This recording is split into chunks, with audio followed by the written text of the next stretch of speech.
few months. Wow, that was a great start. A few months ago, I created something called Unity MCP. And it was really like when this MCP craze was happening and everyone was super into how can AI clients like Claude Desktop or Cursor or any of the numerous ones that are out there now, how can they actually talk to applications or different software? And there was a really popular one that I saw that was Blender MCP, and that inspired me to make one for Unity because I just saw someone type in build XYZ and it like built out this whole thing in Blender. It was super cool. And so I built one for Unity. And so really the idea here is it's kind of like an API, I guess, where you can hook up your Claude Desktop or Cursor and it will talk directly to the Unity application that you have up and running on your computer. And this is all open source, totally for free too. Well, you have to pay for like the Claude license or the Cursor subscription, but we don't charge for this one. And the idea here is you can type in build me a Mario game or build me a tic-tac-toe game or like simple stuff like, hey, can you add extra gravity or just like little stuff like that that you may or may not know how to do off the top of your head, or it'll help you prototype it a lot better. And so I went through and I built something to help do that, and it's kind of been refined over the last several months. We've got over 17, or we have exactly 17 contributors, and it's honestly super easy to get set up now. And so I'm just going to walk through how it works and kind of give you a little demo and hopefully inspire you to give it a shot. Use it in your next game jam and see if it's helpful. So the idea here is there's a Python server that's just kind of running and listening in the background, and it will talk between Unity and your client of choice. And so you need to have Python downloaded on your computer, which is really easy. You just click this link and click on the download link and it'll install it. You need to have Unity, obviously.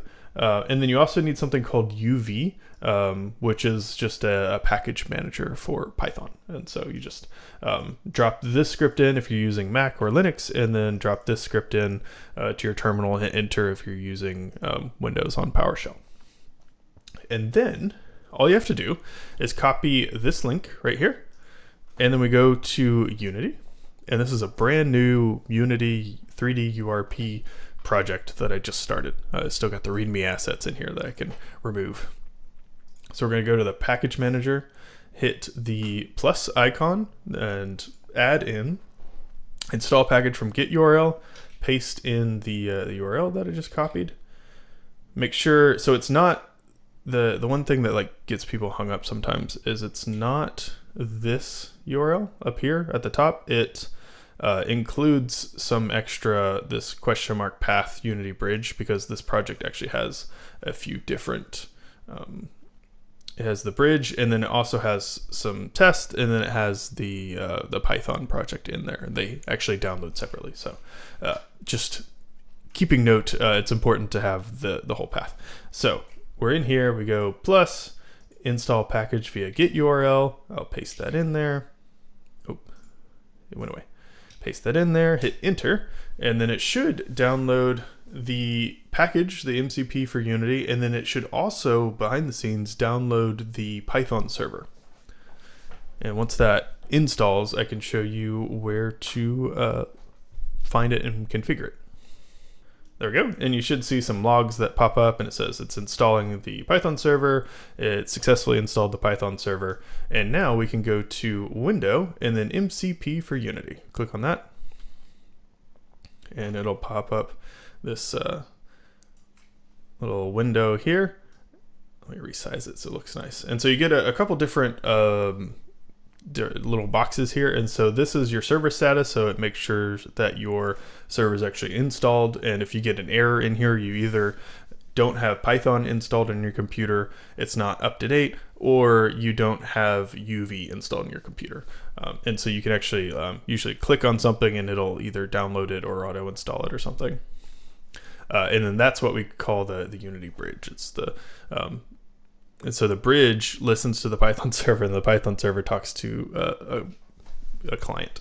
and then the MCP configuration, and this will automatically set up. So usually you have to copy and paste a script and put it in the exact right spot for it to be able to recognize that this is all working. And we've gone through and just set it up so it's super easy. So I use Cursor by default, and so I just click auto configure, and it automatically takes the script that I need and drops it where it needs to be on my computer.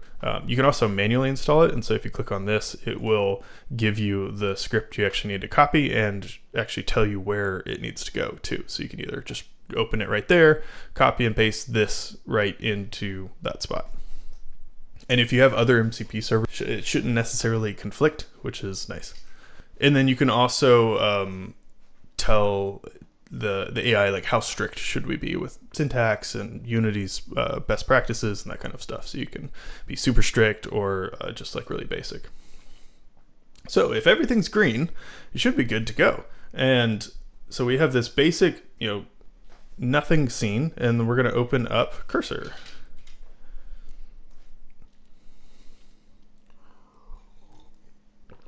And then I'm going to open up Cursor in a brand new in my project. So I'm opening up Cursor in my Unity project. We can actually go to settings. We'll go to MCP, and you should see Unity MCP already connected and the tools that you have available to you. And so you can actually edit this configuration directly too. It'll take you right to the spot where you would copy and paste it as well. So if you see that green and everything's good, you should be good to go. And you can just type in, build me a simple 2D platformer game. And then we're going to make sure we use 3D objects. Just so it doesn't try to add in like sprites and stuff. It might get confused. And then build just one level. And then we'll hit go. And it's going to think, and then you should see it doing tool calls. So first it's going to create a to-do list, and this is actually going to behave differently depending on what client you're using. And so for Cursor, it goes through and creates a to-do list. And then here you see it is calling tools. And then you see this drop down here. So by default, it's ask every time or use allow list. So you actually have to press enter every single time. This is specific to Cursor. And then I've just swapped it over to run everything. So it will just automatically call the correct calls. And so you see it's calling manage scene, it's calling manage the editor, and then manage scene a few more times. It called manage game object, which it was creating a game object here. You can actually click in and like see all the data and stuff. And then when we swap over to Unity, you can see it's actually building out stuff.